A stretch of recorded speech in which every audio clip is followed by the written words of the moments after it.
Hello there. Welcome everybody who's watching this edition of Crossy's Corner. I've got a fantastic guest, someone I've been really looking forward to chatting with, Richard Spratley, the legendary Oxford Brookes coach. Hello, Richard, and welcome. Hi, Crossy. Good to be here and a privilege to be here. Thank you for having me on. That's so kind. Just before we get going, just a word that Crossy's Corner is supported by Ludum, the training management and performance analysis tool for sports coaches and sports groups. And you can get a free 30-day trial by visiting ludum.com. Now, Richard, how's your day been going? Whereabouts are you in the Oxford Brookes year? Yeah, we're just starting. So it's been quite exciting. We started back on October the 4th on Monday. We had a few people training during last week, but with everything that went on during the last season, we were pretty keen just to have 5 or 6 weeks quiet, give everyone a chance to recover and reset the goals and reset their aims and things like that. So, yeah, we got started on Monday, and we've got a huge new gym, which we just moved into, which has been really exciting. A lot of new weight equipment and ergos and bikes, and yeah, really exciting. And we got our first day on the river back on Saturday. So, yeah, really excited to be back, and a lot of enthusiasm, a lot of new young faces, which is really exciting to see. And, you know, looking at how excited all the girls are and the boys are, and everyone training together on the ergos and on the bikes last night was really, really exciting. So, yeah, enjoying it. How many athletes do you have space for in the Brookes program, and how many actually sign up, and how many do you say, sorry, we haven't got room for? We very rarely say, sorry, we haven't got room to anybody. I could count the discussions we've had like that over all these years, probably on two hands. So we cater for 100 at the rowing club now. So we have about 60 men and about 40 girls. And we have about 50 have signed up for our novice program this year. So in total, about 150. The exact numbers will sort of become apparent over the next few days. But because the boathouse is in Wallingford, which is away from Oxford, about 19 miles, we have six minibuses that run to and from Wallingford. And we just find that with changing, it's a question of proportions, and we get the more people you attract into the program, the more minibuses you need, the more coaches you need, the more boats you need, the more oars you need, the more space in the gym, the bit more S&C coaches you need. So we kind of sort of settled at 100, which is a happy medium for people that have rowed before and want to take it seriously and go into the main high performance program. And then we have about 50 new women and men that have signed up for our novice program, which starts on Friday, which is really exciting. Wow.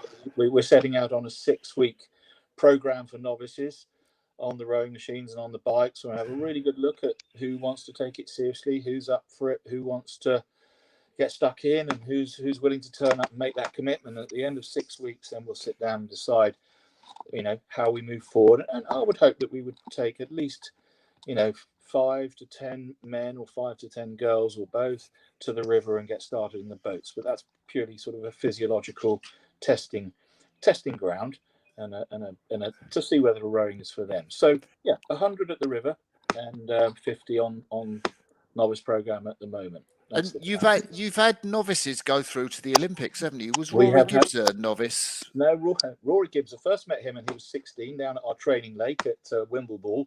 Came up to us, and his arms were about that big, and his legs were that big. And his coach had actually been through our program probably 20 years earlier, a guy called Ed Gray. And he was coaching at Millfield, and they were training on the lake at Wimbleball where we go. And he came up, and we had a long chat and talked about rowing at a top level. And he had 3 or 4 friends who were with him. I remember it clearly. It was a very exciting conversation. I remember chatting with Henry after we'd met him, and he was talking about, really wanting to go for it in rowing. And I remember looking at Henry on that day and saying, "What, really? Okay, well, if he's up for it, we're up for it." And look where it led him. It's really exciting.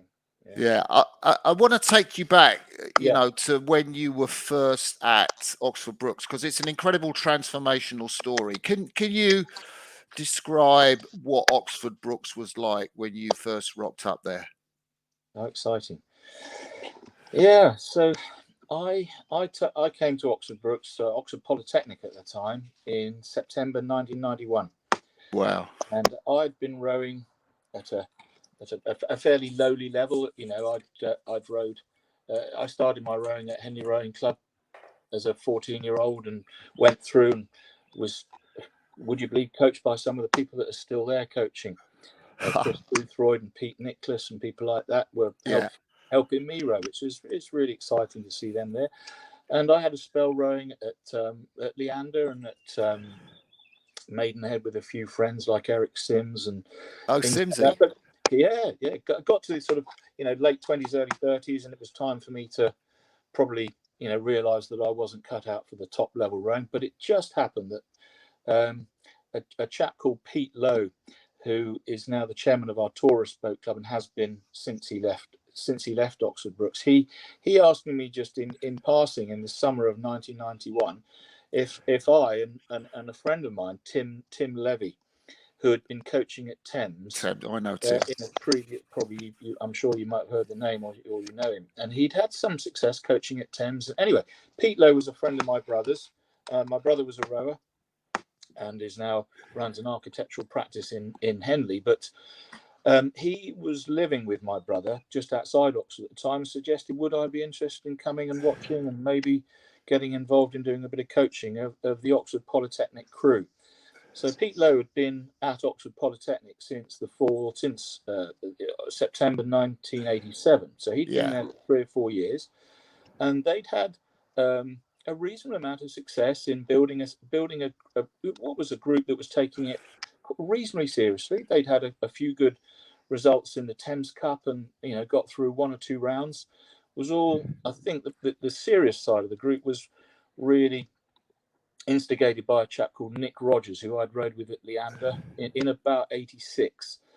And then a chap called Alex Gandon joined in and started trying to push it forward. Anyway, cut a long story short, by the time it got to 1990, 91, they were in the getting into the sort of the quarterfinals and the semi-finals at Henley in the fledgling new prize for universities. And it just coincided, and someone said, would you be interested in coming down? So Tim Levy and I started going over to Oxford every evening, and very clearly in my head we had 2 ergos or 3 ergos in a porter cabin, and we used to take it on turns with the group, and we managed to get about 20 kids up and going. And there was a girls group which was taking it seriously. They were the first ones to win at Henley Women's, actually, in about 91, I think. And gradually everyone wanted to take it seriously, and we set high goals. But it was a bit of a bulldog spirit, you know, training in a porter cabin and sharing the ergos. We only owned 2 men's boats. We were rowing out of Wallingford Rowing Club with just a very, very small group of people. And but that's it. We were up and running as a rowing team. And I always say that you know, that first year in 91, through the winter of 91, we trained. I think Tim Levy's view on the training was that if we did twice as much as we knew everyone else was doing, we'd have half a chance. So that's what we set out doing. Just a very, you know, a fairly stiff mileage on the river in the 8s, and we had no small boats at all. We had a lot of hard work put in and help from so many different people. We had 2 boys in the group that came from Shiplake College. And because we had no pairs, they said, well, why don't you ring Shiplake College? And then so we got talking to their boatman at the time. This was in the winter of 91. And because their boats at Shiplake College weren't being used in the afternoons at the weekends or on the Wednesday, we said, well, how about we rent them off you? And so everyone chipped in, and we all went down. We used to go down to Shiplake and row in 8 pairs and race each other up the top of the stretch, and then race each other back down the bottom of the stretch, and up the top, down the bottom, which is a trick I learnt from Steve Gunn at the time, the way he used to treat the scullers at Molesey and watching them run their training camps at Henley. So that's how it started. A lot of help from a lot of people. We got to the spring of 92, and we were in quite good shape. I think we came, 35th or something in the head of the river. But by the time we got towards the middle of the summer, we really had a crew that was looking like it could go places. We had we went to Ghent, I remember, and I think we won a bronze in Ghent, and were pushing the winner of the Thames Cup, the Lee Rowing Club, I think they were, pretty hard. And then we had the bright idea of jumping in a minibus and going to Lucerne to the pre-Olympic regatta. That's an amazing. Where did that come from? Because that's not the sort of thing that That is the sort of newly thing. formed university boat clubs do. That's right. But that was the goal was to try and push ourselves as hard as we could and set our goals as high as we could. And so the first thing was, let's get over to Ghent Regatta and see how we can get on there. And then, well, what can we do next? Well, let's really test ourselves. Let's go and, why don't we go and try and take on the best crews in the world? And lo and behold, there was about 8 entries. We got down there. We drove the minibus down there, put the boat on the top, and lo and behold, next minute we'd beaten two nations and we were in the final. Wow. And it was unbelievable. I think we'd beaten Spain and France or something like that to get into the final. We're absolutely over the moon. Race came through. I think we were about 22 seconds behind the Germans. Everyone was absolutely desperately upset. But to me, being 20 seconds behind the Germans in that race was actually pretty good, because the final, the record in the, I can't even remember the name of it now. What the name of the Temple Cup before it was this special race for university, the Henley Prize. That was Henley it. Prize. I think I'd worked out that the record in the Grand at the time was about a 5:58, and the record in the Henley Prize was about a 6:19, and that was 22 seconds. So If we were 22 seconds behind the Germans, we were in business. And sure enough, we got to Henley. We had a guy called Ludo Reed stroking the crew. I remember Ludo. I taught him. Okay, he was stroking the crew, and he had a few years off, and what a character he was. And would you believe we got in the quarterfinals of the regatta at Henley in '92, and we were all set to win, no question in my mind. We were set to win, and there was the usual people that were around in the Temple at the time, Bristol University, Imperial College, Bill's crews, and I was trying to track him as fast as he could walk. I was trying to walk as fast as I could in his footsteps, and learn what I could from him. And anyway, quarterfinal, we're racing against a crew, an Oxford College crew, Exeter College. Man said go. Ludo Reed fell off his seat, broke his seat. I'm on my bike, right? And I'm shouting at him, jump out of the boat, jump out of the boat. Ludo didn't hear that and just sat there, started crying, holding on to his oar. And we rowed all the way up the course. We lost by a canvas, rowing with 7 men, with him sitting in the boat crying. Bloody hell. And I remember everyone being absolutely devastated, because I'd sold them the big dream for, all year that this was on and everything. And I remember we all retired to the pub, and they vowed to take it ever so seriously next year. And this was going to be, something that was going to be really driving us on come September that year. And sure enough, a lot of what had happened then, I saw that as the crux point, in the turning point, certainly in our men's program, because we were, without bragging, we were probably capable of winning that race by 5 lengths that day, and probably capable of winning the final well. But what it meant was that the guys stayed back for another year with another year's benefit of training, and the event stayed the same level the following year, '93, when we actually won. I think we won by 4 lengths from Trinity College. And 2 years later, we were breaking the record. And so I saw that as really a real stepping stone for our club, because that actually then attracted some really strong junior talent to our program. Guys like Fred Scarlett came in '94. Oh, yeah. 93, Fred came.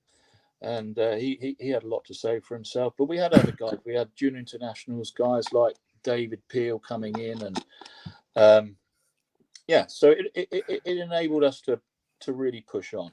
How long did it take you before you had a vision for Brookes Boat Club, that it would progress to something like it is now? I mean, or how did that evolve over time? How strong was your vision when you started? Very difficult to say, because obviously it's been, looking back on it, when you've been there 30 years, you look upon it and you could call it a labour of love. But at the time, we were just trying to tick off, small hurdles and set new targets every time it came. So by the time we'd won at Henley in '93, okay, well, what are we going to do now? So I remember, then the plan was talking with Brian Armstrong and people like that. How can we now, push some of our guys into the under 23s? And I remember then we had a race off with 2 crews and won a race off, and we went as an 8 to the under-23s in '94 to Paris. I think we got 5th or something like that. And but setting out those targets, and then that then set out the ethos of the guys wanting to come through our college system and then get into the national team. So that sort of set the target. But it was very much the ethos was tough, really tough training, and good camaraderie, and fighting for everything that you can, borrowing boats, hiring boats, lots of traveling around, boating out of Wallingford Rowing Club, kept talking about trying to find ourselves a new base and things like that. And that all came in 94, 95, when we found a piece of land and gradually started going down that road. So everything's been, I always say Brookes is like a finely built deck of cards, in that, it's just gradually got taller and taller and taller. And if you took out one of those cards, we'd be in trouble if somehow we had a problem with our S&C coaches, or if we had a problem with our gym or our minibuses, or, so it's a lot to it. And how's your view of the training program develop? You talked about a tough training program, and I know that Brookes you run a very competitive training program. You have quite a lot of competition between crews. How's your views on training developed or evolved at Brookes? That's a good question, Crossy. So everything we do at Brookes, comes down to a series of limiting factors of why we do it. So we now have our boathouse, or quite a 19 miles drive from Oxford. So we don't want to be getting up too early, so that's why we arrive at the river at 8 o'clock, or sometimes a little bit earlier. Everyone has to do their lectures, so traveling and training at Wallingford on the river is difficult in the week, unless we've got some people who are perhaps non-students or finished being students and going through a master's, and all different situations. So the times that we train on the river and the times that we train in the gym are basically governed by people's availability between their lectures and when they're available to row or train. And then most of the training in the evening is a limiting factor again, being able to get to the gym at, say, 3 o'clock, 4 o'clock, and being able to put people through our gym to do the training, whatever it is, whether it's ergo training, bike training, weight training, or whatever it is, at a time between 4 o'clock and 8 o'clock in the evening, when most people want to be not training or having their dinner and things like that. So you've got a big group of people, and so the training program and how we train and where we train has all evolved from that. We've tried it all different ways, really early starts in the morning, and that invariably ends in people getting overtired and overtrained, or late nights in the gym, and that normally ends the same way. So it's mixing it all in and making it all work between the areas and the times that people can make. Yeah. So how often do rowers get on the water and do water sessions at Brookes in a typical week? In a typical week, so the last year, obviously, we've had a fairly different year because this is our first week, would you believe, back in the gym where we're all on the ergos now for 2 years. Well, this is the second year. It's incredible. When we got all the ergos going and the bikes and the music and it all going, it was like, wow, we haven't done this for nearly 2 years. So typically, so last year, obviously with COVID, we went rowing much more than we did on the gym. So we were rowing last season pretty much every morning, bar Sundays. Now everyone's back at college. Now we can use the gym. It's pretty much going to be 1 or 2 mornings of Monday, Tuesday and Thursday, but always Wednesday afternoon is always cast in stone, and Saturday and Sunday. And is there competition between crews? Do you set crews up in training to race side by side, or do you have an ethos around that, or does that just depend? No. We're the ethos of the club has always been built around everyone all together. The vision that we have this isn't just me, this is very much Henry's vision, our director of sports vision, and from above them, whenever I sit in the senior management teams, that they want a club that is happy, that everyone enjoys, that everyone is included, that everyone has a chance to show and be the best that they can possibly be. So if you come to our club and you are, let's imagine Rory Gibbs turns up, or Morgan Boulding, or Matthew Tarrant, or anyone in the past previous to that, they would do their warm up along with the person that's just turned up at Oxford Brookes, and they all do their stretch together and all do their limbering up. We all boat together. We have a list of crews, and obviously once you get to a certain stage, within a week or so of the program getting up and running, you've got a very good idea in your head of what standard people are able to achieve and what strengths and weaknesses people have got, and putting them in the crews in the normal way. But we definitely would only then set out crews that can work together, crews that can practice together, spar off each other, and go out and do worthwhile training together. But the old adage of, and right up until a few days before the Head of the River race or Henley Regatta or Duisburg Regatta, whatever the focus is building towards, is we don't get T-shirts made up with Temple crew and hand them out ever, or Prince Albert crew enjoy the next 2 months, lads. That's not happening. It's a very much a rotating program where everyone has a chance to show what they can do at any one time. I was going to ask you, because it's quite unusual to have so many, say, take, for example, the men's head, you've got like a Brookes fifth eight.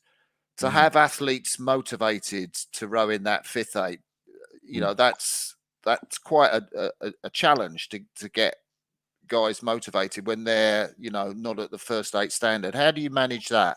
You manage that by being really inclusive and by, as I said to you before, making sure that everyone warms up together, everyone trains together, everyone goes on the river together, everyone does the same pieces together, everyone goes down to the bottom lock and marshals up together. Everyone has to, when we're running at normal, everyone would like everyone to sit together and have their cup of tea with each other, whether you are just come back from the Olympic Games or whether you're 19, and to encourage that the youngsters have the people that have been in the program for 3, 4, 5 years, even more, that they have those as the people that they want to set their standards on. And so everyone does the same work, everyone does the same program, everyone is encouraged in the same way. We would try as coaches to ensure that we spend as much time with the people that have just joined the university and they've just come in, they're junior international, or guys that are aiming for the Temple Cup or the state for the header. They get the same effort put into them, into raising their standard, as the guys that are at the top end of the club.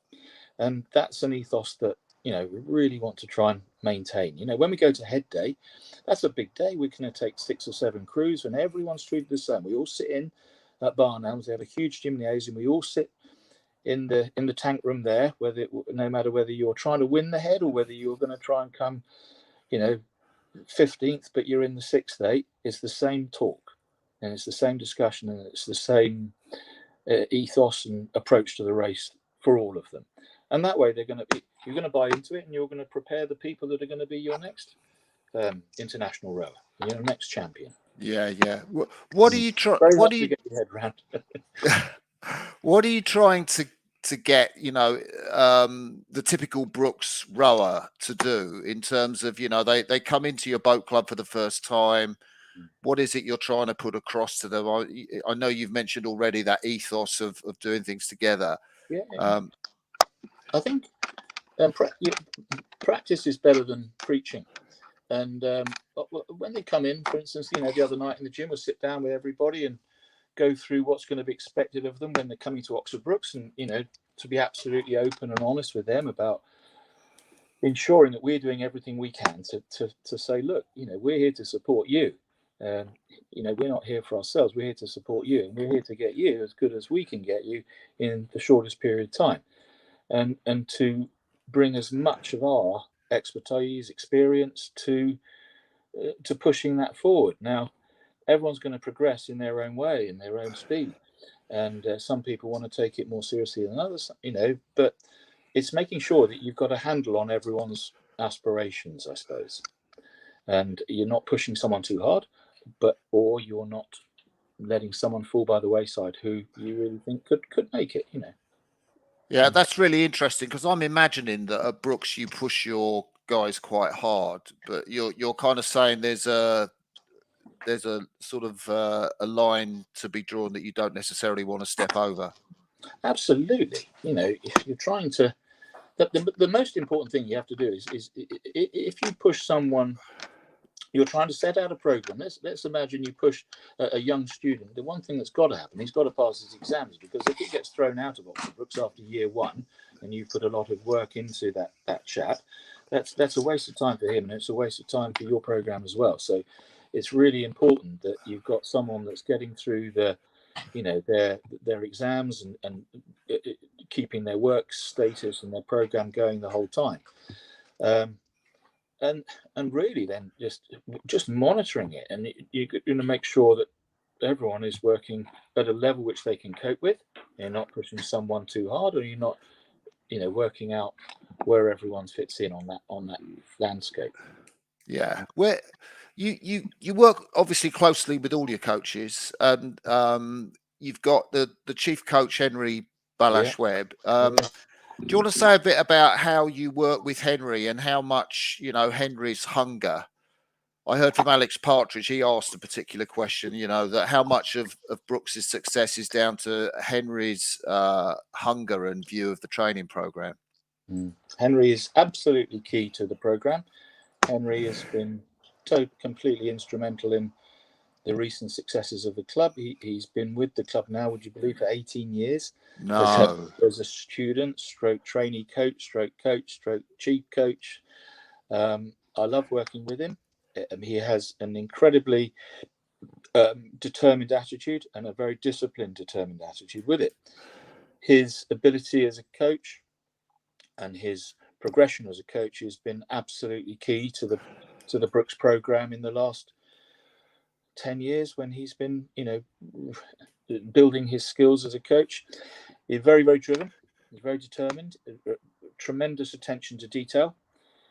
And I suppose you could say that some of the skills which I've built up as a coach and a manager and having worked with Oxford Brookes for so long are complemented by his skills, in that possibly I have some skills that I take a lot of work now to do with the financing of the club, the running of the club, the boat houses, the minibuses, the S&C work, the gym, a limited amount of work on the recruitment, right down to the petrol for the launches, if you like, which means that Henry can get on and do the job which he is really good at, which is coaching the crews and being right on the same level as the young boys and the young men and women coming into the club. Whereas, let's not beat about the bush. I'm 60 this year, and so you need younger people around to be totally on the wavelength of the athletes. But coming up behind Henry, we've got another young lad, Chris Tebb, who's rode with our group for 5 or 6 years before, and he's come in as a trainee. We've got a new coach joined our women's program. Hugo Gulliver has joined us from UL. It's absolutely tremendously exciting to try and the challenge of trying to raise the standard of our women's group and trying to do that as quickly as we can. So, but I digress. Coming back to you asked about Henry, so he's absolutely key. He has a lot of the skills which I would say, I didn't spend so much time in when I was coaching full time with all the guys rather than just managing. And we get on very well, and we have a lot of skills between us which have added to the success of the club, and which are used every day. What do you think about this? I think this. What do you think? Oh, why do you think that? And all those sorts of things. Yeah, I'm just interested. Just a thought popped into my head for this year. Have you made any changes, or will you make any changes in the training program or the technique, or is it just going to be the same as you have done? Look. Every year we sit down, and Henry, myself, the director of sport, the head of estates, who is Keith's boss, and to try and sit down and decide where are we going, and where are we going with our aims. I mean, it was no secret that for the last two and a half years we'd had our sights set on the Grand Challenge at Henley. Yeah. We'd won the ladies 3 years in a row. We'd won the Temple four times in 5 years. And so that was a massive goal for us this year, to try and win the Grand Challenge, and that was terrific when it came off. But always thinking, how can you evolve and keep moving? Does that mean taking the bar up to another notch? And on the performance side, obviously, win the Grand Challenge, one of the blue ribbon events in rowing, tremendous. But 7 of those guys are now in the national team. 12 people from the club, 11 people from the club have entered the national team 2 or 3 weeks ago, which is absolutely fantastic. But okay, here's the challenge. What are we going to do now? And the challenge really is to broaden the student base again and work up and start working again at that. One of the upsetting things this year at Henley was that we lost in the Temple Cup on the Friday. Very upsetting. One of the guys in the boat collapsed in the last. Yeah, I remember that. Tremendously upsetting for the crew and upsetting for that guy. My heart goes out to him. Okay, we lost. We've put our hand up and we lost, and we were beaten also in the Prince Albert in the quarterfinal or semi-final of the Prince Albert, a really hard race. Would you believe, against Hugo Gulliver's crew, and hats off to them. They beat us. So okay, let's focus on that. We're coming for those events. Broaden our student base, and we'll go again. And then the guys that hopefully we hope retain their places within the new fledgling national team setup. Now it's been run at the moment, and try and build again. That's the plan. And at the moment as well, to try and push the numbers of our women's group up to match the men's. So instead of being 60-40, the plan is to try and be at 50-50 certainly by September next year, to try and push the fleet so that we have equal numbers of eights. We have a huge fleet, and we have probably, I would brag and say we probably have the best fleet of boats of any boat club in this country. Yeah, I think we have the best gym of any boat club in this country. I think we have the best coaches and S&C coaches and support staff of any club in this country. And to really, form that base again and come strong again, so that we're protecting the interests of the club in 2 or 3 years' time. Because we spent the last 18 months rowing every morning. Yeah. We incorporated the British Rowing Project Paris group into our Olympic Pathway program, which was really exciting. We rowed every morning, and we were using the S&C gym way more than we were before, because it was on lower numbers, and the guys that were on the COVID exempt training system that was put down. So we've been training a little bit differently for the last 18 months, but in a very positive way.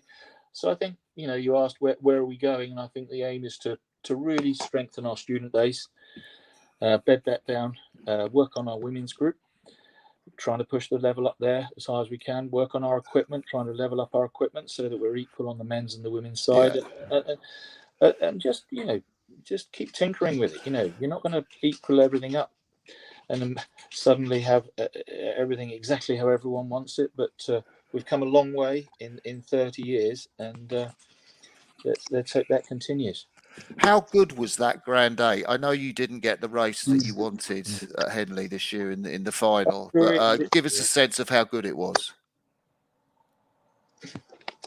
Well, it was really upsetting. Obviously, right up until the hour that the entries closed at Henley, we were receiving feedback from all around the world that several eights were going to come and really put us to the sword. And these were rumours that were coming back from Tokyo and from all around the world, that these eights were going to come and really, put us to the sword and give us a lesson. So we spent an inordinate amount of time working towards the speed of the eight. We produced an 8 in the end, and I'm not joking. We went 7 seconds quicker over our 1500 than anyone had ever done before. Now, bearing in mind that record was held by a crew that rowed 5:57 at Henley, to go 7 seconds quicker to 1500 than that crew could go the week before Henley 2 years ago. That was motoring. The crew was capable of going about a 1:57.5 out to 7:50, and probably somewhere around a 3:58 to 1500. We were capable of getting out to 500 and 1:18.5. we were desperate to race someone really fast, and absolutely gunning to race someone really, really fast. And all the rumours that were coming back to us was whether they were meant to scare us off or to make us think, well, we won't rise to that challenge. We'll cut and run. But Henry's ethos was really, we'll race anybody that comes. And so to then pick up the entry and then see that only one other crew, and that was a lot of our old boys, as you know, that were enjoying the ring and taking it slightly less seriously than others. That was upsetting. And we'd entered the Cox's Fours as well, but unfortunately everybody couldn't have been in the A Cox's Four, if you like. But but that was what happened. Why nobody else entered is only anybody else can answer that. Yeah. I can answer that. But the crew was fast. If we'd had the conditions at Henley, could we have done it? The answer was maybe. Maybe we could have pushed the record close, but we'd have needed a tailwind, and there was a very strong headwind. We've also needed to row in the stewards before it because we doubled up and to try and add 2 strings to the bow. So we'd have had to have rowed the stewards first to ensure that it didn't upset that, because the guys, having seen the entry, obviously were very intent on rowing in the stewards as well. Because that was a tough race, rowing against the stewards. But it was what it was, and we got on with it in a really positive attitude. And I can't say more for the guys that rowed in that crew, because it was very tough to pick that crew. A lot of competition, and but some excellent athletes, and the mindset of all the athletes that were in that boat, and the guys that weren't in that boat, that were in the ladies' boat and in the visitors' 4, was absolutely 100%. It was terrific. So it's gone, and British Rowing have the tools there to do the job for sure. Yeah, that sounds like it. Talk to me about ergos and how influential they are in selection, and what a Brookes, what kind of average score you're looking for a top Brookes 8. So we would view the ergo, and Henry would be better one to answer this really rather than me. As I said, my job is more nowadays as the manager and as the coordinator and the go-to man to try and make things happen. Henry's is the job which is out on the water making it happen. The ergometer scores for the Grand 8 were very, very, very, very good.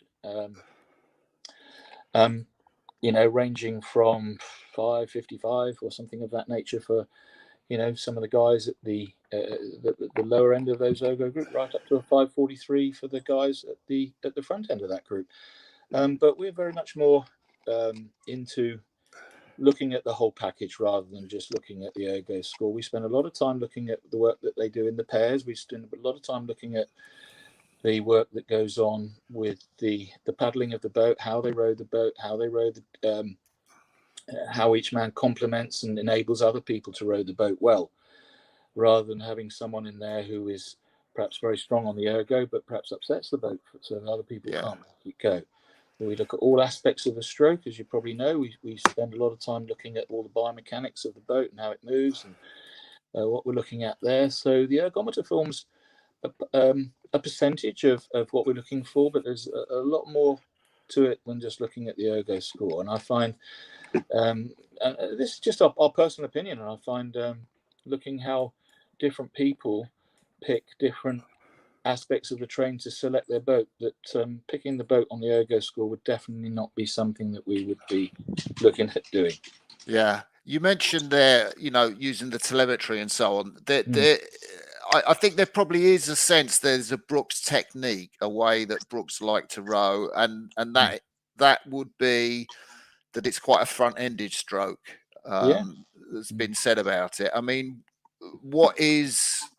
how would you describe the Brookes technique and what you try to do there? So I'm sure that the principles of what we're trying to achieve are very similar and or the same. We're looking to maximize the length of the stroke, but not have it so long that each guy is not capable of picking it up and being effective for where they pick up and where they finish the stroke. You're looking to try and get all of the power curves all in the same zone, so that everyone is right on it at the catch and still there pushing it at the finish really, really hard. We look at the gearing very hard on the boat to decide, what each guy should be set up on. We're very flexible about the gearing for each man and how his oar should be set up and how his part of the boat should be set up, where his feet are, where his pin is, what his span is, and where his heights are, and looking at his oar and what length oar he should be on, and what inboard and things like that. Many different things that we're looking at to try and produce a crew that can all row as sweet as we try and get them to row.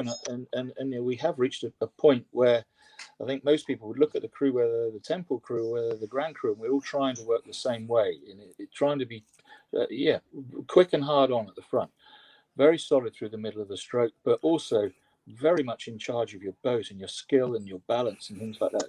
Henry spends an inordinate amount of time working with the crew about balancing the boat and the placement of the oar with the boat standing still. Crossy, I'm going to have to plug my phone in because it's slightly low on the. Yeah, go for it, Richard. Hopefully that's going to be a simple task.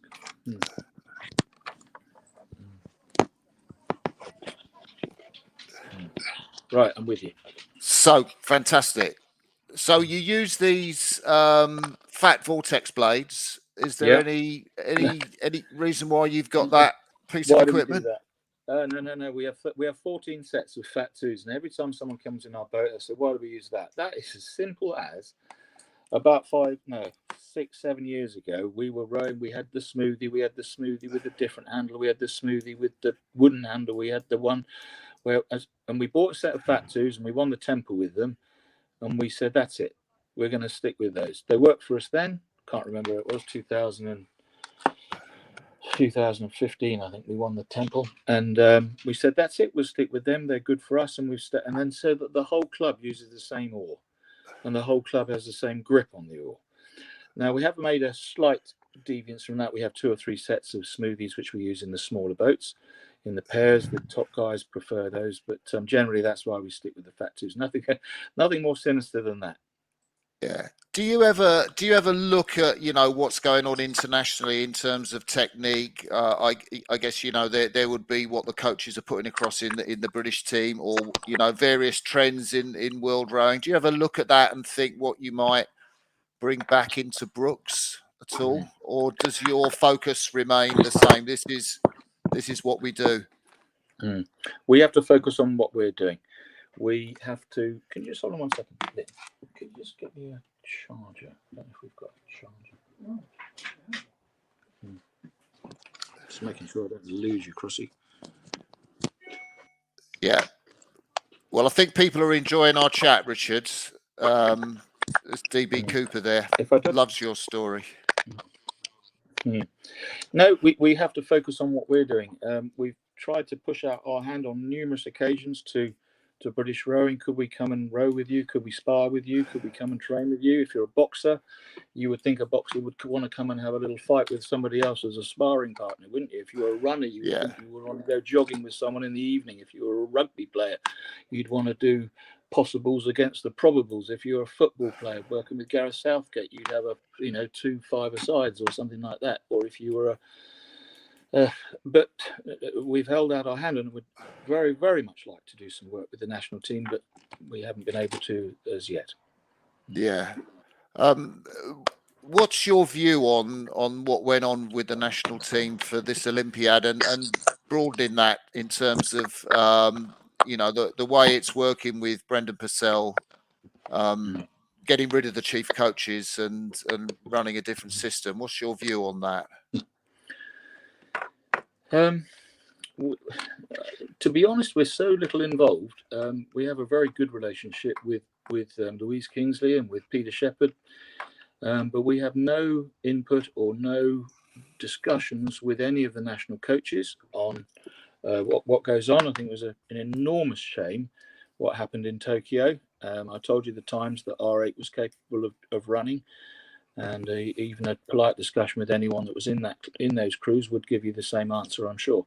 So it was tremendously upsetting to see what happened with the British 8 and what happened with the British 4 on the men's side. It's hugely upsetting to see not just some of the boats not medaling, but being, in some cases, quite considerable way behind it. And my heart goes out also not just to the people that made it to Tokyo, but in the boats that we weren't even represented in the coxless pair, the men's coxless pair, we weren't even there. And I looked at Morgan Boulding and Matthew Tarrant came back and rowed the pair and won the goblets and were producing some incredible speeds on our reach down at Wallingford. I found that I just couldn't work that out how they weren't fast enough to be at the Olympics. And the lightweight double, I watched. We have two scullers at our club, Jamie Copus and Quentin Antignelli, and they jumped in a double for less than 2 weeks, and they pushed the Irish lightweight double to a really strong race, which said to me that Jamie might be capable of rowing at that level at the Olympics because he showed me he can do it. He showed me he can do it on our times down at Wallingford, but it wasn't to be. And the lightweight double, that's a tremendous shame. And the women's double and the men's single, all boats. These are all boats that we historically medalled in. So upsetting not just the ones that didn't quite achieve what they were hoping to achieve in Tokyo, but also I feel for the ones that weren't there. There's been this commission of inquiry, and from the former athletes that have looked into Caversham, and I gather in terms of from what Ollie Stanhope, another Brookes lad, said that the system's going back to 2 chief coaches for men and women, or that's as much as he was aware. But I guess from listening to you would love to be able to go down and have some input into Caversham and have your crews rowing there. In my car, Lynn, there are 2 iPhone leads. Can you just bring them up? They're on the passenger seat. Okay. Yeah. I'm with you, Crossy. Yeah, I'm with you.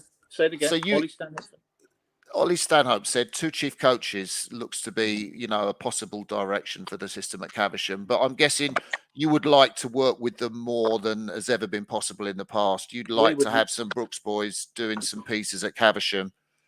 We would love to act as a sparring partner, or to have some situation where we could be involved and have some input. That I suppose what would 2 racing car drivers do? They'd come down, they'd look at your car, say, "What have you got your car doing?" And I've got a vision in my head of what's your boat set up on, what's your span, what's your bloke doing. Let's go and see how we can, spar with each other. Let's go and be open-minded about everything, and maybe train together and get to know each other and all those sorts of things, Yeah. And have some input. I'm sure that Henry would have something to bring to that setup and to working out with the national coaches, and I'm hoping that that's something that comes to fruition in the future. What did you make of the Olympic regatta, Richard? I made the same as you. I saw it on the TV. It looked a little bit sterile, I suppose, but it was what it was. And like I said, we have so little input into the national team and so little request for our input that it's very difficult to make a comment, Crossy. Yeah. Okay.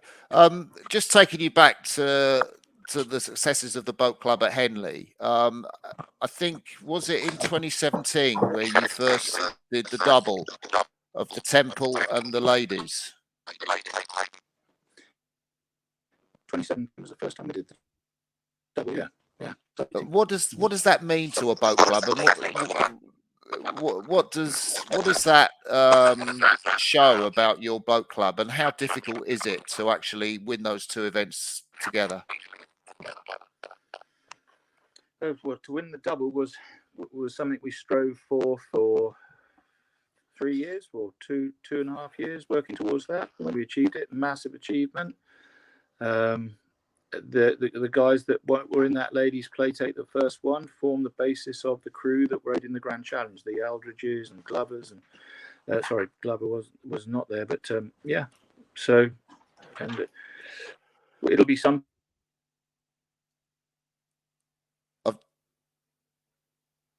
Sorry, guys, we just lost Richard temporarily. Sorry, mate. I am struggling with your connection on my phone. Can you hear us, Richard?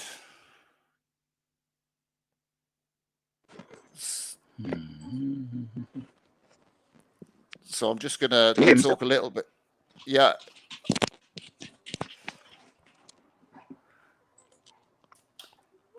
So this is Crossy's Corner. If you're tuned in and watching with Richard Spratley, having a great chat, and Richard is just trying to sort out his technology.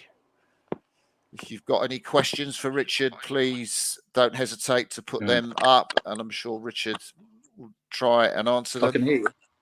Can you see me, Crossy? Sorry about that. I can't see you, but I can hear you, Richard. All right. I don't know. Do you want to come off and come up again? Try making the connection again. I'll come off again. and come up again. Give me 1 minute. Yeah, do that. So Richard's going to come off and come up again, and we hope that's going to be all right. It's been a great interview, and thank you for your presence watching to try and find out some of the Oxford Brookes secrets.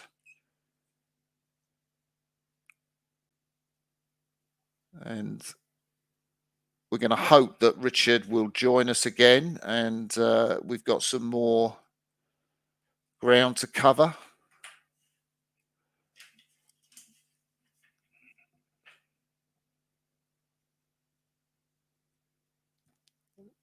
So meanwhile, if you're still with us, we've got some great Crossy's Corner coming up. Just set up one at the beginning of November with Gianni Postiglione, who is Mr. International Coach Consultant. He is the chief consultant to the Greek team, and he coached, was responsible for Stefanos Antouskos, the Greek sculler who sensationally won the gold medal in the Olympic single sculls. And they will be joining us at the beginning of November, Gianni and Stefanos, in the same Crossy's Corner, which will be fantastic, actually, to see just exactly the mindset of Gianni Postiglione. He also works a lot with the Lithuanians, so we'll be talking to him about that aspect of his work. And he did coach with the Russians this year. Early this year, the Russians went down to Skinias and did a lot of work under his tutelage. And of course, the Russians had a pretty decent regatta. Certainly, Hannah Prochanson in the women's single was trucking there. So definitely something to look forward to. Thanks for so many of you staying on the line. This is a holding operation. We're waiting for Richard Spratley, who was pretty much talking about the Oxford Brookes ethos and this kind of togetherness that they have in the Oxford Brookes setup. It's something that keeps all the eights, the many eights that they have at Oxford Brookes, motivated to train each other, whether you're in the first eight or the fifth eight or the sixth eight. The training environment, the togetherness and the ethos is something that is really valued for those guys. And Richard was talking about that. Technique was another point that Richard Spratley was talking about, and it seems in the way that pretty much Brookes have decided this is the way we want to move an eight or a boat. They mostly do rowing in eights. This is the way we want to move an eight, and very front-ended, strong middle, being in control of the boat. Henry does a lot of work. Henry Balash-Webb, the chief coach, does a lot of work on balance, and that was something that that he saw as really important as a technique. So not really being influenced by other trends going on internationally. Ergos, of course, had their importance in terms of crew selection, and that was something which we talked about. The Grand Eight had scores of between 543 and I think 555 at the lower end of the scale. And Richard was really pumped about the speed of that Grand Eight, said they'd gone over the 1500 meters quicker than any of the Brookes 8s by a significant margin. And maybe they could have even had a go at breaking the record if there'd been a tailwind at Henley. But of course there wasn't. There was a headwind, and so that wasn't to be. And I think the Brookes program just starting, just getting underway. It's been great for them getting in their gym, the first sort of tranches rowing in the gym, and the first water session at Brookes is going to be this weekend. Aha.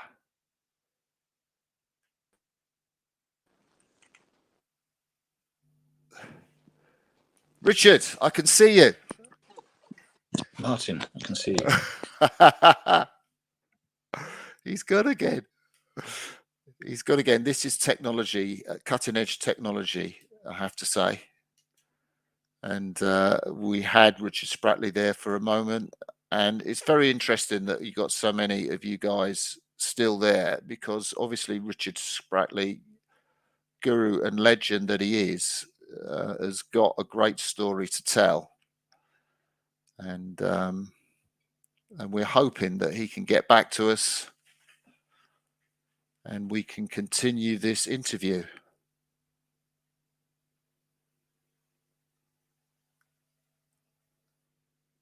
So I think Richard is doing it on his mobile device, and I don't know whether his mobile device is working, is charged up. But there was a tantalizing glimpse that we saw there of Richard. It would be great if you do have any questions for him, if you bung your questions down. You can put them on the side.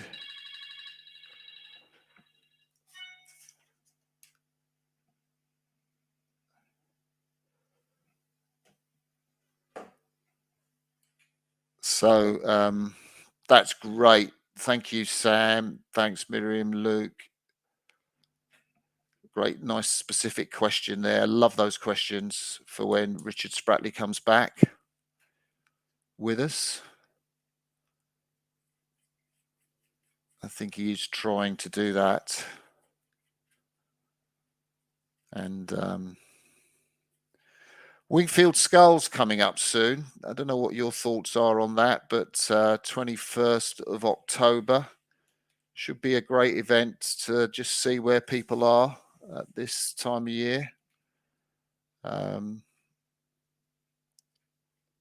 to be televised, and I gather Ludum are working on getting some great information on the screen to do with speed and heart rate and so on, that you can choose to watch if you would like to catch the Wingfield Sculls.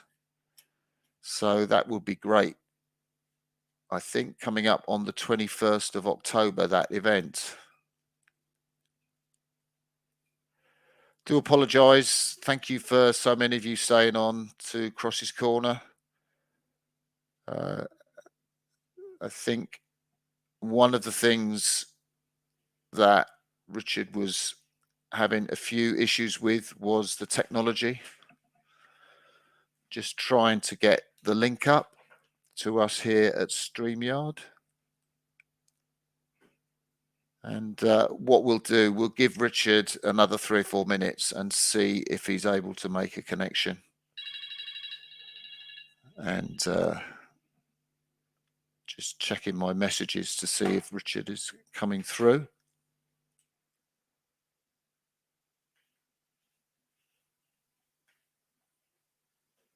So it's been great to have your company.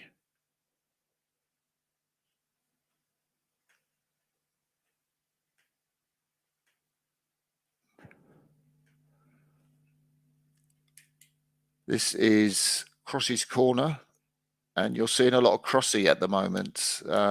It's been a slightly frustrating last 15 minutes or so. We are in the middle of an interview with Richard Spratley, the legendary Oxford Brookes coach, and the technology has failed us on this occasion, and Richard is trying to rejoin us. And I'm sure if he can't rejoin us, we shall reschedule the second half of our chat for another time.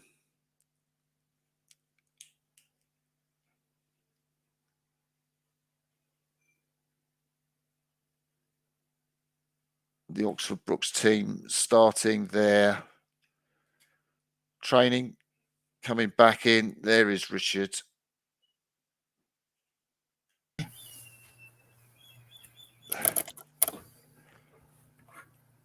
Hello, Richard. Hello, Martin. Sorry about that. I've got a black screen of you. Oh, you got it. But I can hear you very well. Okay. Got some questions for you, Richard. Okay, yeah, far away. Yeah, sorry about that break. But Miriam Luke has asked. Miriam. Hello, Miriam. Yeah. Does Brookes train at UT2? And how often do you train at small boats versus eights? That's a very good question. So we wouldn't be too concrete in our view when we go to the river. If it's bumpy and we think that the small boats is going to be a problem that day or in any way, then we would always row the 8. We would do as much. We own 12 men's pairs. We own 7 women's pairs, and we have 13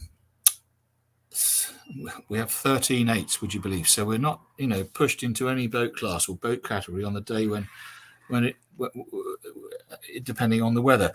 We would rather row a small boat, so we would predominantly work in the small boats, but would spend as much time in the 8s as we do in the small boats. So Miriam's question of how much UT2, probably 50 to 70% of our work would be at UT2 or equivalent.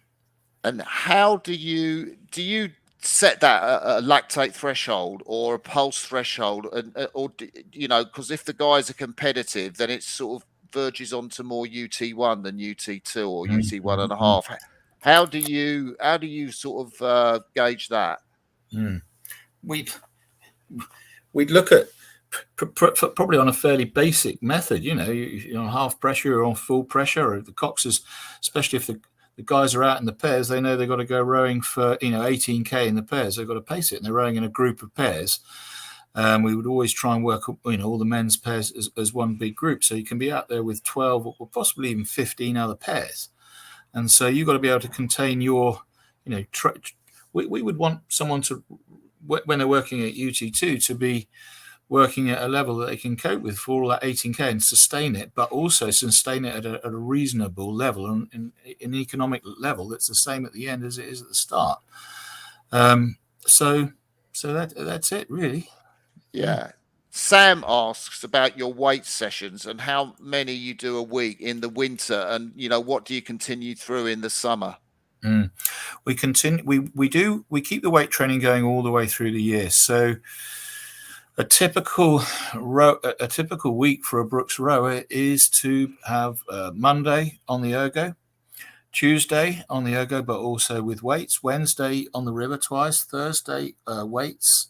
Friday is normally off. Saturday and Sunday is rowing. Built into there is normally 1 or 2 sessions per week in a strength and conditioning gym with our dedicated strength and conditioning coaches working on weight training. So anything up to 4 weight sessions a week. Do we keep it going into the summer? Yes, very much so. Yeah. Yeah, that's that. Yeah, go on, Richard. We would keep that going right the way through to Henley. Weights, a minimum of 2 sessions a week. Oh wow, that's really interesting. And you've talked so much about S&C and S&C coaches. When did that start to become such a key part of the Brookes program? About 5 years ago. Tell us about how that came about. Well, it's very easy for a coach to be a little bit too single-minded in your approach to rowing, the training involved in rowing, and with so many sessions, certainly Henry or Hugo or Chris or myself would be very, very burnt out rowing coach if you attended every single weight session and you thought that your method of lifting weights and coaching in that way was the only way of doing it. So it's a question of listening to professional people. There are 2 S&C coaches at Oxford Brookes that work with all of the sports teams, of which the rowing team are one. And so there are dedicated slots of 2 or 3 in the morning, slots of 45 minutes or an hour, wherever they might be, where they would work with whatever the group is going to be, 10, 12 athletes at a time, women and men. And so that forms a really important part of it, working with other people that view the training, set out their way of working with them on their weight training. Okay. One of the things that I wanted to know, just that you had that fantastic video of all those Brookes 8s training on the damn lake. That's really exciting. Yeah. How come that got set up? What was the idea behind that? And how was it executed? That's a really interesting question. So you'll probably know we've been going to Wimbleball, Lake Wimbleball down in North Devon on Exmoor. We've been going there since the first year I started coaching. It's a wow. It's a super lake, and why not more rowing crews don't use it, I do not know. So would you believe I rowed in a race there? I rowed in the Open Eights at Wimbleball Regatta with a few mates at the end of the 1990 season, and we won a pot. But I remember loading the trailer, and I just remember glancing back at the lake and thinking, that is one hell of a lake if you ever want to do any rowing training. And we've evolved a way of using that lake and taking all of our women and men together, staying in youth hostels or staying in, there's a large arrangement of cottages that we hire, and it's all the food is laid on and the accommodation is all laid on, women and men together, and to try and make it a lot of fun, and so that it's not all about the training, it's all about the socializing, and it's all about being together and being with people that you're going to have experiences during your time at Brookes, and also hopefully in your time to follow with for the rest of your life. But so that's Wimbleball. What I say about Wimbleball whenever anyone asks me is that why do Brookes come to Wimbleball? And I say, and we all say, because there's nothing going on at any rowing lake anywhere in the world, and I've been to most of them, whether it's Lucerne or Ratsburg or the Mannheims, the Ghents, the Sabaudias and the Bagnoles. I've been to all of them, and there is nothing going on at any of those rowing lakes that we can't do at Wimbleball. However, there's a whole load going on at Wimbleball that you can't do on any of those rowing lakes, and we found a way to do it. And that was one of those things, is to make at the end of the camp a bit of fun. You wear your Brookes kit, and we put the drone up in the air, and the girls row alongside the boys, and the boys alongside the men, and the sixth eight rows alongside the girls, alongside the first eight that's going to row in the ladies, and why not? And go up and down the lake, and they enjoy it, and we have a bit of fun. That's what it's all about. Nothing more serious than that. Peter Lewis, who's listening and watching, has asked if you would tell the story of our first time at the lake. Full stop minibus crash. Oh, the minibus crash. Well, that was in the winter of 91-92 season. And it was the first time that we'd rowed at the lake. And it was a bit of an experiment because obviously I knew it worked as a rowing lake. And I know that and they've been holding regattas on that lake with the West of England for many, many years. But we were the first people to go there for a proper serious training weekend. And I'll have you know that we went to Wimbleball Lake for 10 years and no one knew we were actually there. No one knew we were there.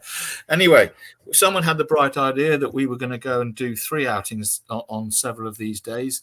And so we set off on an outing at about 7:30 in the morning. We were all going to go out on the lake for an hour or so and then come back for breakfast like you do. And it was icy. It was the middle of the winter and you're up on Exmoor. And unfortunately, when we were coming back, the driver of the minibus, which had, would you believe, the 8 that went to get in the final at Lucerne in the end, in it. Oh. And he rolled the minibus over about 500 yards away from the hotel. Ludo Reed was in it. Oh, my God. Yes, and it was awful. But and I was trundling up in the towing vehicle behind and saw them all clambering out of this minibus that was on the side. It was absolutely horrific on the corner. And so, but that corner where they toppled the minibus down near the Wimbleball Lake, that's inscribed in Brookes culture. That's right up there with the start of the long straight, or the 8-minute boathouse, or the 6-minute mark, or and that's always the Brookes minibus corner when everyone goes past it. It never happened again, but what a day. But thank God everyone was all right. Yeah.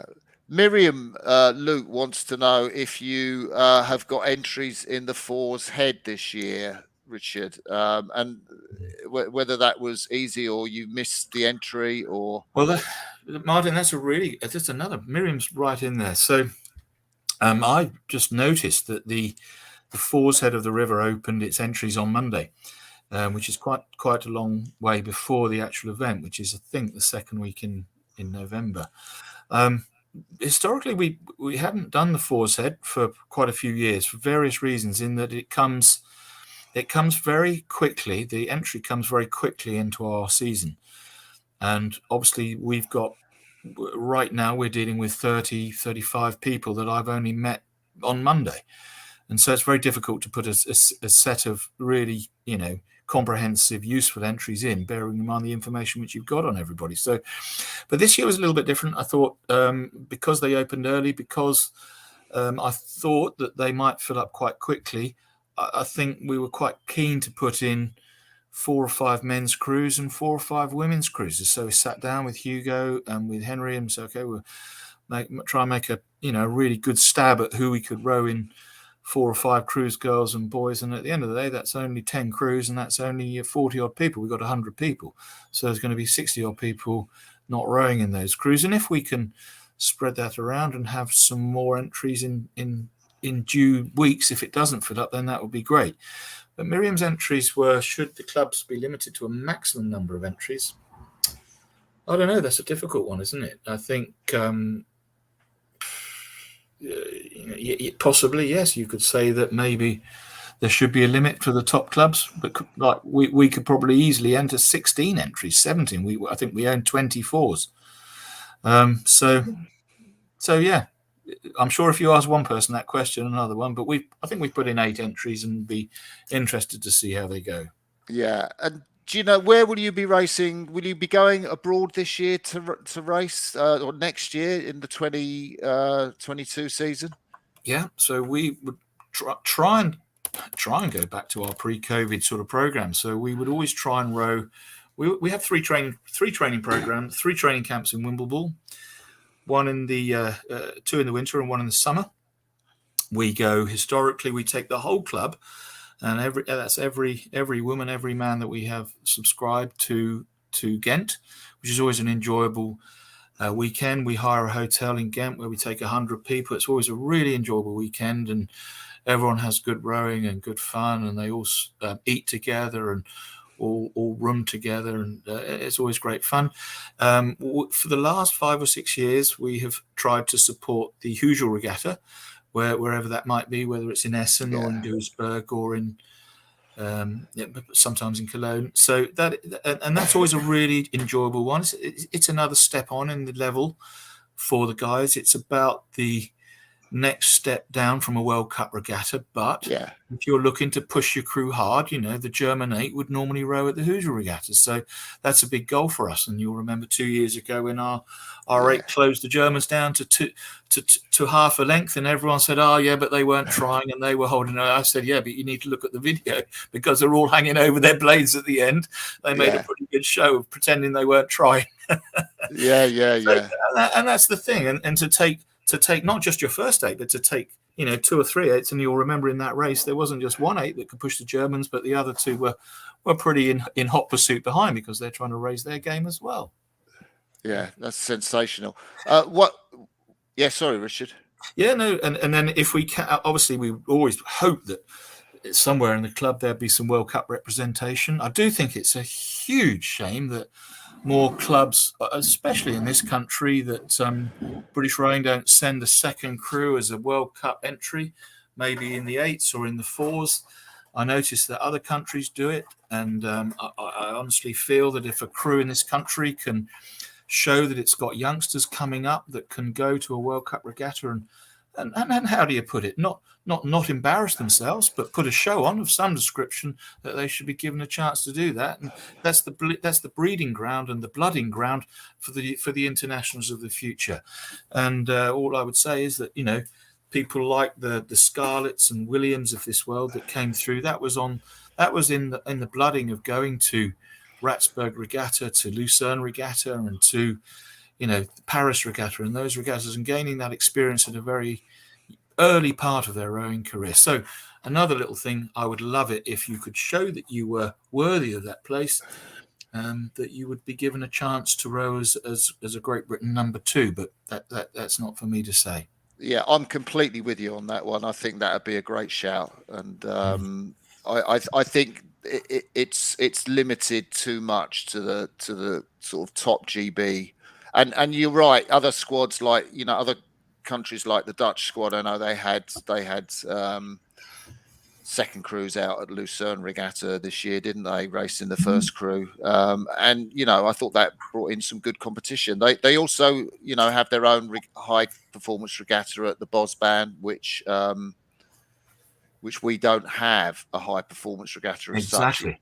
And we would always support that. We've been there several times to the Bosban and had some, you know, fantastic races with Nereus, are big rivals of ours, and, you know, really good banter with their guys and with their coach, which is, you know, goes back many years.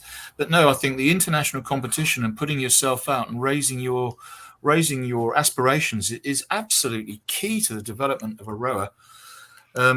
And let's look at it from the other side of the fence. How many times in your excellent commentary, Martin, at these events is how many times do you click on that 8s final and you're saying, and here we've got 3 boats trying for it here. Wouldn't that be a lot more fun if there was 8 boats and you had a couple of heats and there was an underdog in there? Wouldn't it be good if there was someone in there to try and provide a little bit of start? Wouldn't that be good if there was the top Nereus boat in there pushing hard to be in amongst it, or, you know, the Brookes First 8, or, you know, the top Molesey 8 or the top Leander 8 in there, able to show their wares and show those young athletes where the real standard was? Yes, if someone's going to be put on an embarrassing display, then that's not the sort of thing that should be encouraged. But that's my feeling on it.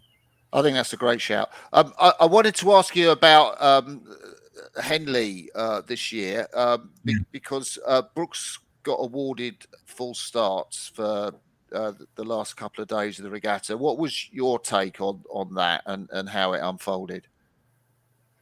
That was one of the most upsetting and embarrassing instances that had happened in my rowing and coaching career. Oh, really? Yeah. The first I heard of that was having Steve Redgrave asked for a discussion with Henry and I on the Saturday morning of Henley, and wanted to have a chat. He told us that he wanted to have a chat about the performance of the women's 8s in the race on the Friday evening before. Now, unfortunately, I was actually in the launch with Henry and with our director of sport on the way down to the start for what I think was our race in the Prince Albert against UL the night before. So the first I heard of that was on the Saturday morning from Sir Steve, and he was very open and honest with what the perception was that happened. I had to be really honest and say that I didn't know what had happened and had no knowledge of it. It transpired that when I looked at the video, that we had the 2 8s that rowed the race the night before, and the perception was that one of the crews was not pushing itself quite as hard as it might. It's done. It's finished. I knew nothing about it at the time. We've drawn a line under it and would like to move on. It's hugely embarrassing to have on the final of the Grand Challenge, which we'd waited 2.5 years, the umpire stand up and award the crew a full start for unsporting behaviour. And that's something that's going to be on YouTube for the rest of their lives. Hugely upsetting. We've tried to put it behind us. Delving into it is not going to achieve anything now. We've got to move on. We're trying to move our women's crew as fast as we possibly can, and our women's group up to the levels of our men's group. We've got Hugo coaching, is a absolutely excellent character. He's got a proven track record in coaching women's crews. We've been working with him now for 3 or 4 weeks, and I can only say that my relationship with him is very, very strong, and I hope that we can put all that behind us and move on and be strong. Yeah, and of course, there was a really nice. I guess it was a surprise for you that you had an 8 named. I can't believe it's the first time you had an 8 named after you. Yeah, I was absolutely overawed by that, Martin. It was a huge honour.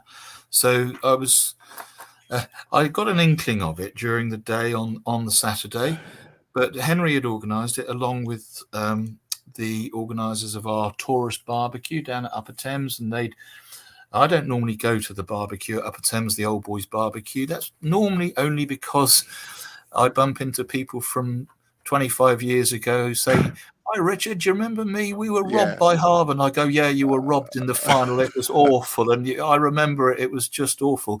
But in the back of my mind, I might possibly be thinking, I can't remember your name or the race. But no. And also, if you've been involved at Henley right up until close of play on the Saturday, and some other people have had a lot to drink, it can be a quite different atmosphere that you're. So historically, I haven't been to the barbecue, but they were adamant I was coming to the barbecue this year, and I did. And what a surprise it was, and what an absolute honour. And to see the boys who were going to row in the Grand Challenge row the boat down and take it out of the water, and and it had my name on it. They unraveled it and took the cover off my name. It was absolutely fantastic. And then it was so beautiful because just as it was getting dusk, they put the boat in the water, and Harry Brightmore, the cox, took them down towards the barrier, and they did a couple of 30s in front of all the tourists. So it was absolutely superb, just as it was dusk, and a thing for what was going to happen the following day, in the Grand Challenge. But no, it's been a long time coming, and I'm a great one for saying that. Very nice to put my name on the boat, but this at Oxford Brookes, this is all about the people that have been there on the journey, and the people.